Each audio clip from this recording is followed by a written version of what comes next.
મારા વાલા પ્રિયો, ઈસુ ખ્રિસ્તના નામમાં હું તમને પ્રેમાળ શુભેચ્છા પાઠવું છું. હું મ્યાનમાર દેશમાં છું. તેના વિશે મેં તમને કહ્યું હતું ને. આજે મ્યાનમાર છે તેમાં કંઈક ખાસ છે. તે કુદરતી સંસાધનોથી ભરેલું એવું એક દેશ છે. તેમાં બર્મા સાગનું લાકડું પણ છે. અને આપણા દેશની અંદર તુતીકોરીન બંદર ઉપર ઘણા બધા બર્મા સાગના લાકડા તે આયાત કરવામાં આવે છે. અને લાકડાનો વેપાર કરતી ઘણી અલગ અલગ વિભિન્ન પ્રકારની દુકાનો આપણે તે તુતીકોરીનમાં જોઈએ છીએ. જો તમે તેમને લાકડા વિશે પૂછશો તો તેઓ કહેશે કે તે બર્મા સાગ છે, એવી રીતે કહેશે. ખૂબ જ મોટા વૃક્ષો હતા અને તમે અહીં હમણાં જોઈ શકો છો તેઓએ સાગના ઝાડમાંથી કંઈક સુંદર કોતરણી કરીને બનાવી છે. તે જોવામાં ખૂબ જ સરસ લાગે છે. આ ખૂબ જ ફળદ્રુપ સ્થળ છે વૃક્ષો અને જંગલો સાથે, પરંતુ તેનું રક્ષણ કરવું ખૂબ જ જરૂરી છે. અને હવે આપણે સાગનું લાકડું તે કાપીને પહેલાંની જેમ લાવી શકતા નથી. ખૂબ જ સ્ટ્રિક્ટ છે.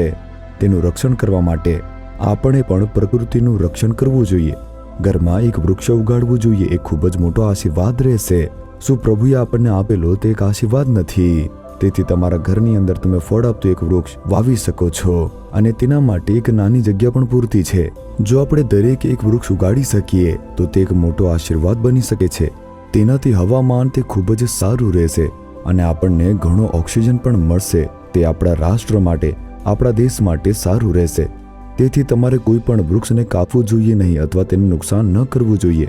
આપણે તેનું જતન કરવું જોઈએ. શું તમે ધ્યાન રાખશો? ઠીક છે, સારું. શું પ્રભુ મને શું કહેવા માંગે છે? આવી રીતે તમે વિચારી રહ્યા છો. પહેલો સમુએલ તેનો 30મો અધ્યાય તેની 8મી કલમમાં પ્રભુ તમને એક વાચા આપે છે. તું બેશક બધું પાછું મેળવીશ, એટલે કે તમે જે પણ ગુમાવ્યું છે તે પાછું મેળવશો. આમ પ્રભુ કહે છે. દાઉદ નામનો એક પરમેશ્વરનો માણસ હતો અને તે જે દાઉદ હતો તે તેની પત્ની, બાળકો અને માલ સામાન સાથે એક શહેરમાં રહેતો હતો. જ્યારે તે અને તેના યોદ્ધાઓ ત્યાં ન હતા, તે બહાર ગયા હતા, તે સમયે તેમના દુશ્મનો અમેલિકીઓ ત્યાં આવ્યા અને આખા શહેરને લૂંટીને જતા રહ્યા. તે શત્રુઓ દાઉદની પત્નીઓને, બાળકોને અને ઢોર ઢાકરોને તેમની જગ્યાએ લઈ ગયા હતા. કંઈ પણ બચ્યું ન હતું. જ્યારે દાઉદ અને અન્ય માણસો તેઓ પાછા ફર્યા હતા, તેમણે શાબ્દિક રીતે જોયું કે કંઈ પણ બચ્યું નથી, બધું જ લૂંટાઈ ગયું છે. હવે શું કરવું? દાઉદ ત્યાં સુધી રડ્યો જ્યાં સુધી તેની પાસે રડવાની શક્તિ રહી ન હતી. તે તેની પત્નીઓ અને બાળકો ગુમાવી દીધા છે તે માટે રડે છે, આંસુ વહાવે છે. કદાચ તમને પણ કોઈ નુકસાન થયું હશે.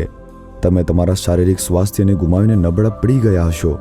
શું તમે તમારા પરિવારની અંદર સંપત્તિ ગુમાવી છે, ગરીબ થઈ ગયા છો? શું તમે નોકરી ગુમાવવાના કારણે ખૂબ જ ઠોકર ખાઈ રહ્યા છો?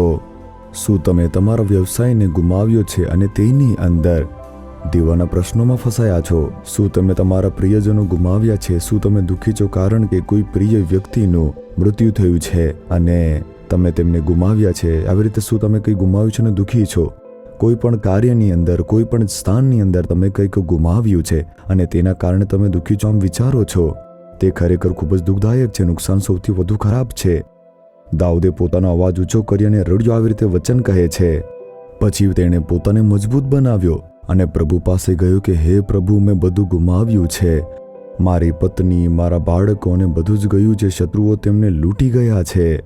ત્યારે પ્રભુએ કહ્યું કે ડરીશ નહીં દાઉદ, તમે જે ગુમાવ્યું છે તે બધું તમે પાછું મેળવશો. શત્રુ તમારી પાસેથી કંઈ પણ છીનવી શકતો નથી. શત્રુ તે શેતાન એ છે જે આપણને નુકસાન પહોંચાડી રહ્યો છે, દુઃખ આપે છે. તે જ આપણા આશીર્વાદ ચોરી લે છે. પરંતુ પ્રભુ કહે છે તમે ચોક્કસ બધું પાછું મેળવશો. હું તમને બધું પાછું આપીશ. અને તેવી જ રીતે પરમેશ્વરે દાઉદને બધું જ પાછું આપી દીધું હતું. એમ ઇતિહાસ નોંધે છે. તમારા જીવનમાં પણ તમે જે નોકરી ગુમાવી છે તે તમે પાછી મેળવશો. તમે જે તમારી સંપત્તિ ગુમાવી છે તે પાછી મેળવશો. તમે જે શારીરિક સ્વાસ્થ્ય ગુમાવ્યું છે તે તમે પાછું મેળવશો. તમે જે સંબંધો ગુમાવ્યા છે તે તમે પાછા મેળવશો. તમે જે સેવા ગુમાવી છે તે તમે પાછા મેળવશો. તમે શું ગુમાવ્યું છે વિચાર કરો. પ્રભુ કહે છે તે હું પાછું આપીશ. વિશ્વાસ કરો. આપણે જે ગુમાવ્યું છે તે બધું પાછું આપવા માટે ઈસુ વધસ્તંભ પર લટકેલા હતા અને તેમણે બધું ગુમાવ્યું છે. તમે જુઓ, તેમણે પોતાના વસ્ત્રોને ગુમાવ્યું હતું. તેમણે પોતાની લોહીની છેલ્લી બૂંદ ગુમાવી હતી.